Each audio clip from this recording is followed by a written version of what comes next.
the inactives real quick for the Raiders. Oh, All right, I'm oh, ready. we're live. Oh, looks like we're live already. Oh, welcome back to another pregame stream. Ravens Raiders. Yeah, let's go.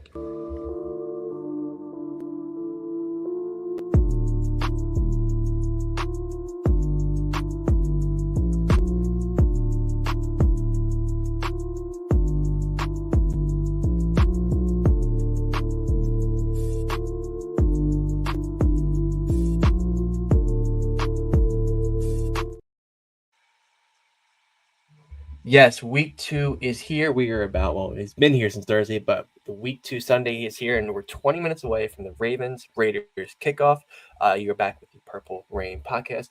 That is Sutton Def. I am simply AS10, and welcome back to another Rain pregame report. You Hmm. can follow us on Instagram at the Purple Rain podcast right there. You can follow this guy over here on Instagram, on X, Sutton Def. You can follow me on Instagram at simply as10.prod or on X at simply as10. And the most important sponsor, Manscaped. Got some new stuff we are looking forward to showing you tomorrow. Got a little Yes. unboxing video, gonna be crazy. So you go on there, use code PRP, 20% off your whole order and free international shipping. But we're here to talk Ravens Raiders. Before we get into inactives, how are you feeling? Still feeling confident from Thursday? Yeah, I am. I'm still feeling confident. We're gonna get into the inactives here in just a minute because I have some shit to say about the inactives, to be honest with you. Okay. But I am feeling good. I am feeling confident. I think that this game could go one of two ways. I think that either we could come out in a lot of heavier packages and really just establish the run game early and kind of dominate and lean on the Raiders like that in that fashion. Uh, or we could see the Raiders actually come out and, due to the lack of a pass rush, which is totally, that's totally could be a thing coming from this Ravens defense. We don't know if there's going to be consistency from the pass rushing group yet, but if there is a lacking today of that, I could see Gardner Minshew getting some passes off to the likes of Brock Bowers, to the likes of Tay Adams, Myers. We talked about all those guys, right? And then I could see Lamar having to throw the ball a little bit more than we would probably have hoped him to do. So I could see it going one of those two ways, but I am still feeling confident that we can pull out a victory. I think the line right now is at -8.5 for the Ravens to win. I don't. I think I would lay the points with the Ravens on that one. That's just me. I think that we can win by at least like 10. But yeah, I'm feeling confident. Yeah, I'm right there with you. I'm feeling good. This very well could be a trap game considering last time Gardner Minshew did beat us here in Baltimore. It just Yep. depends what team comes out to play, and I'm hoping we run the ball more with Derrick Henry. Let's get him more runs in the second half, and let's run away with this thing. Um, yeah, I see everybody in the chat saying the same thing.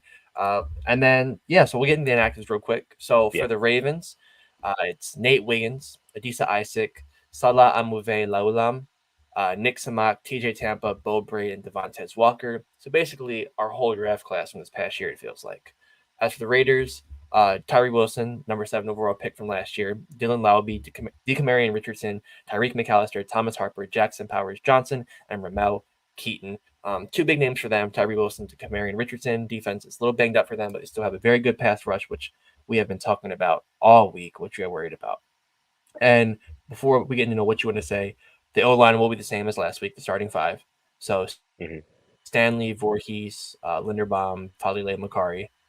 Give them that another go, which is definitely a choice. I want to see Ben Cleveland in if Falile cannot handle Wilkins. I don't want there to be this long leash. Like no, we're in the regular season. This isn't a game anymore. We're 0-1. We got to win these games.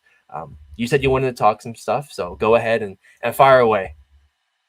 Yeah, man. I mean, well, first, just kind of touching on what you said about the offensive line there, I was kind of taken aback, to say the least, to see that Daniel Faalele was going to be starting again at right guard.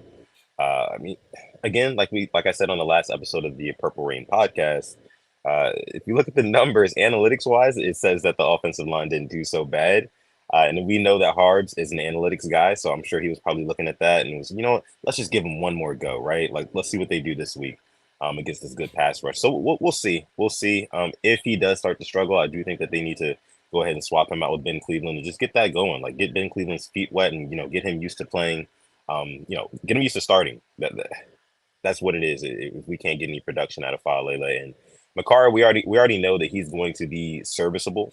Not going to do anything too great, right? He's not going to lock down. He's not going to stonewall his guy all game.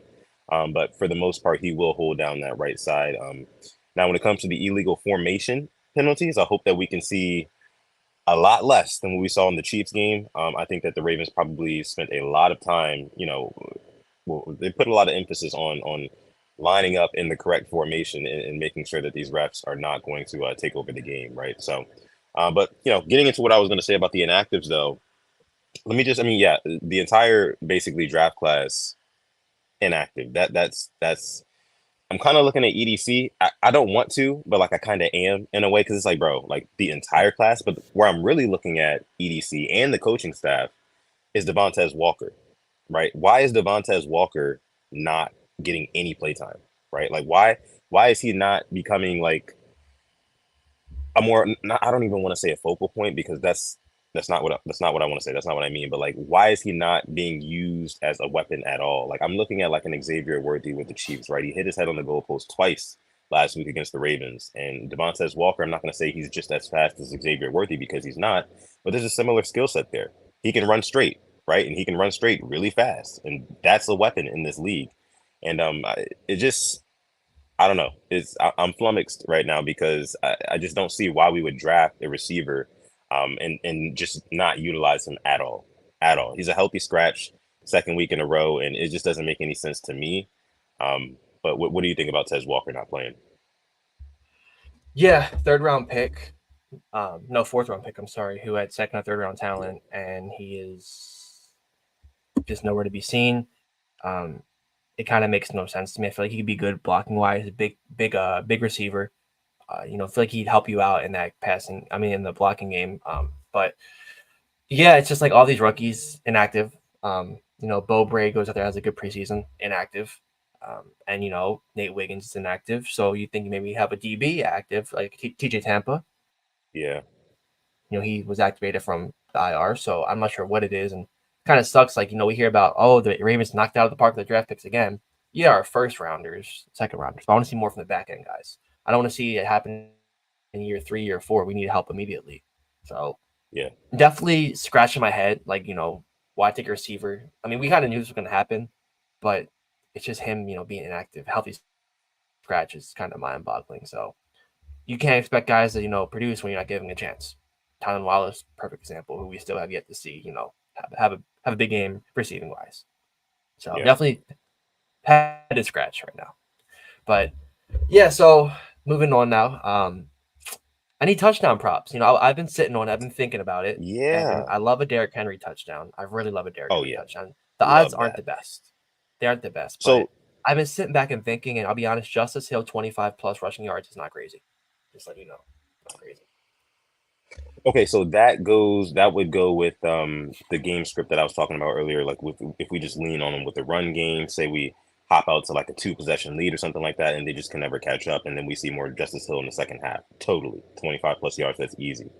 But can I give you my Sutton safe parlay for this Okay, let's week? talk about Right. it. So I cooked up a 3 leg parlay for the Ravens game as I will do every single week, and you can find that on my X account at Sutton Def. Today's Sutton safe parlay.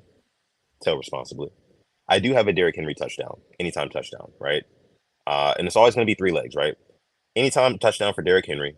I've got Justice Hill over 2.5 receptions, right? Justice Hill had 8 targets for 6 catches last Mm, week. I mm. definitely think, and then Harbaugh spoke highly of Justice Hill, right, in the presser. So I definitely think that they'll probably try to implement him more in the passing game. Now, and then I also have Lamar Jackson 40 plus rushing yards. I feel like that, I don't want to say it's a given, but he goes over that line a whole lot. So that is my safe parlay. You can get that at plus 435, or at least I did. And maybe even a little bit higher at this point. Who knows? Especially in the Justice Hill receptions. But yeah, Derrick Henry anytime touchdown, Justice Hill over 2.5 receptions, and Lamar Jackson 40 plus rushing yards. Alex, what do you think about that? I like it a freaking lot. I'll lock that in. It just makes a lot of sense. It makes a whole lot of sense, and yeah, I mean the Justice Hill obviously, yeah, you're gonna get dump offs, and you're not picking Yeah, yards. You're not picking 20 yards. You're picking two and a half, three receptions. It can be three catches right. for 7, 8 yards. It could be a third and long. We dump it off. Let me it's 2 yards. Who cares? But Yep. it helps. And I like it on. I'm going back to the one we made on Thursday. The line is moved to 40.5 for the official over under. So it was at 41.5 and went to 40.5 match points. Mm, And just reminding you on that, be Lamar Jackson over 1.5 touchdowns, Isaiah Likely over 3.5 receptions, and over 40.5 points now. That was the one we put nice. together, and you Yeah. have obviously your Yep. safe one. So yeah, Yep. man, I'm definitely looking forward to this game. Kick off in 10 minutes. Wish I could be there, but I'm not. But let's have a great Sunday. Let's go 1-1 and have a nice Victory Monday episode tomorrow and unbox some new Manscaped stuff. Absolutely. I got one more lay for you if I can give it to you. Just one Oh more. gosh, okay.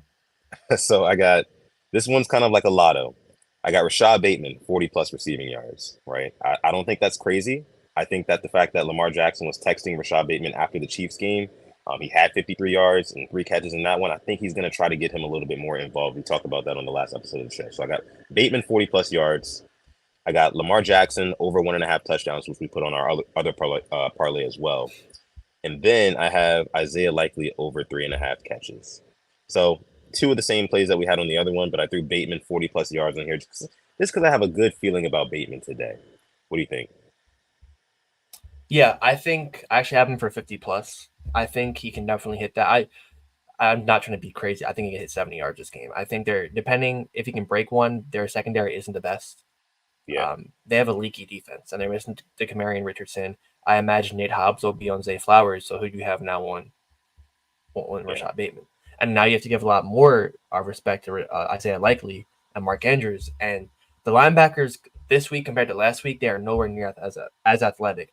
Tranquil, Bolton, they're very athletic compared now to what we're playing with the Raiders. So I could definitely see Likely getting his over even yards. If you want to make a lotto, I'd say Isaiah Likely 50 yards or Mark Andrews 1 of 2. I think one of the tight ends yeah, will hit 50 yards because their linebackers are just not as athletic as what we faced last week. And if we can really scheme these guys up, they can. One of them have a big game. Don't know who. I just hope it helps out all of our bets. I hope they both have a big game. Both have 50 yards, and we're like, dude, we have a good 1-2 tandem. It's a very good problem to have. yes, absolutely. And to end it off, we're going to go ahead and repeat what Black Daniels had to say here. Peace on this game day. Pray everyone is blessed. Absolutely. Thank you so much, Black Daniels, for that. And yeah, we're going to go ahead and wrap there for this episode of the pregame stream that we've done 2 weeks in a row here now.